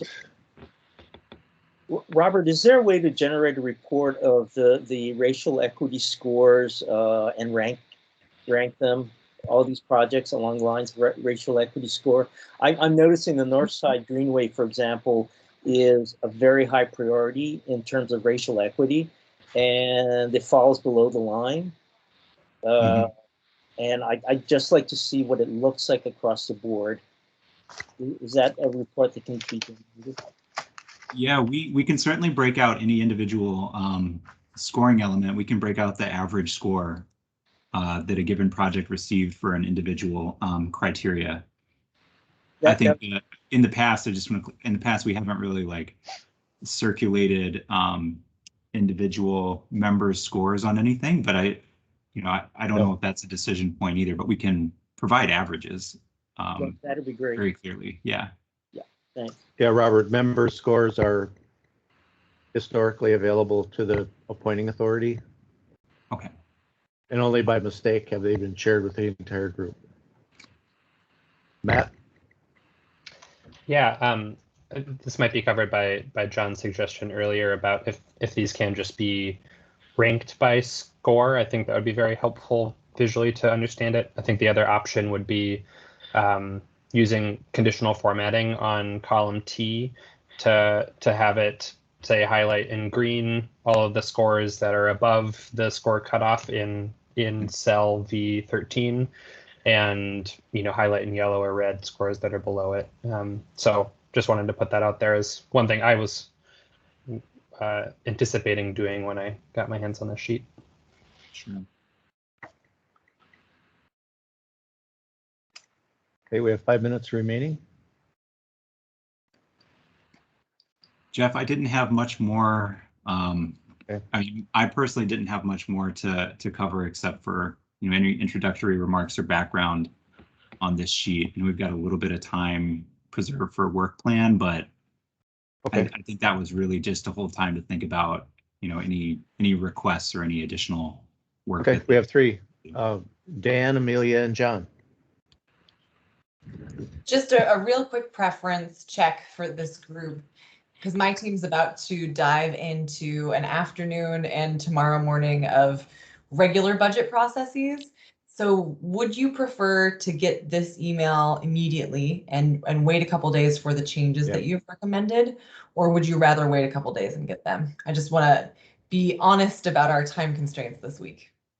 Immediate, raise your hands.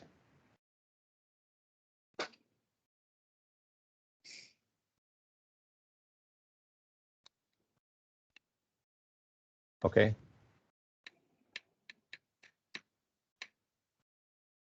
I'm not sure. And those who want to wait, raise your hands.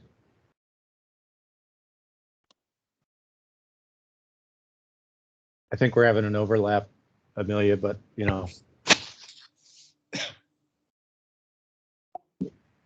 I think you've shown members the tool, and I think personally, the more time we have to work with it is better. So we can send it out now and then say here's a better looking version later on if that's the case.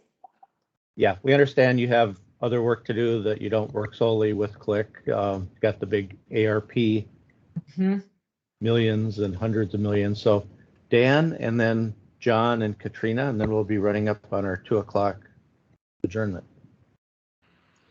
Yeah, I'm sorry I had to leave a little bit and come back, and this would have been an interesting conversation, but projects that are slated for future, that fall below this cutoff. Sort of a little bit of it doesn't have to happen now, but maybe in the future a little bit. What does that actually mean if it falls below? Because a lot of these projects are going to come back next year, whether they have fallen below this cutoff or not. And so how important is it to worry about all that? You know? Are you asking finance? Yeah. If it won't be in the CIP, technically, if it isn't adopted by the council? Yeah, just a really quick, I mean, I can add some background just on the process. You know, this recommendation will go to the mayor's office. It will receive some amending. I think there's been a question in the past of just how extensively is the CIP adjusted once it gets to the mayor's office. And in past years, I think we've noticed that a lot of the adjustments tend to happen really low in the scoring range. But there has been that question.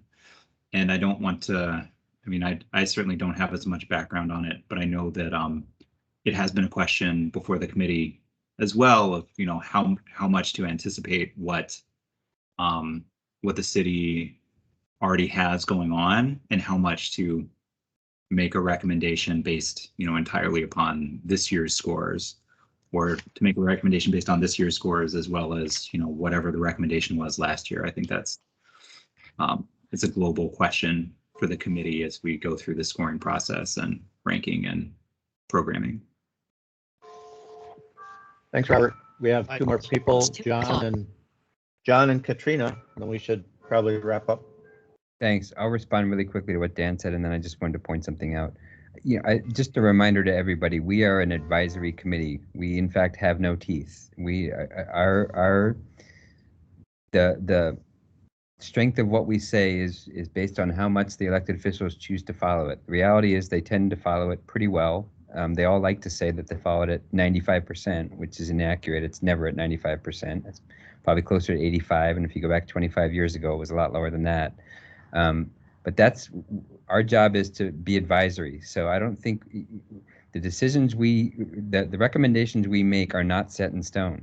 And sometimes we make a recommendation that looks funny because we're trying to get their attention. We don't, in fact, think they're going to fund a bridge that only goes halfway across the river, but we're pointing out to them that they said the bridge was going to cost 10 million and now it costs 30 million. And maybe by not funding it, we kind of pointed out to them. So I think it's important everybody remember that basically we're advisory and we're trying to give them the best recommendation about what to do with limited resources. They're going to make their own decisions. Having said that, historically, they tend to use the report as a political crutch. So we need to be quite thoughtful about what we do, because if we say something we didn't quite mean and they like it, they'll use it as a political crutch. The only other thing I wanted to mention, Robert, I don't know where the status is of my request that I made through you to the water department for that pro forma. Just really quickly on that for everybody. In the past, they used to give us the pro forma that told us if we funded everything they asked for, what the impact would be on rates. Then we went through a period of time where they stopped giving it to us, which would be, the comparison would be as if we were trying to do the net debt bonds with no budget, and we had no idea what the impact was going to be on people's property taxes. That's in effect what they do if they don't give us that pro forma. About 2 or 3 years ago, I made a public data request to get it. Since then, they've been more cooperative about giving it to us, but I still have to ask every year. So have you heard a response yet, Robert? Yes, the department, they received the response and they anticipate updating it, I think, in a similar format to what we had last year. It may still take them a couple of days to turn the document around, but we're expecting it before next week's meeting. So Perfect. Before we get into the enterprise funding, I do have to go, but I just want to say thank you, and we'll be following up on. Great, thank you. Katrina, did you have anything? Nope. Okay, Ben, Dan, did you have something? No, I just had my hand up by mistake. Okay. Well, it is 2:02 p.m. So unless there's anything further, with that, we've completed all items on the agenda for this meeting. I'll ask members and staff if there are any other matters to come before this meeting. Seeing none, If not, without objection, I'll declare this meeting adjourned. Our next meeting is Wednesday, June 23rd, 2021, noon to 2 p.m. by virtual Teams meeting conference. Thank you, everyone. Have a great afternoon. Meeting Thanks, adjourned. everyone.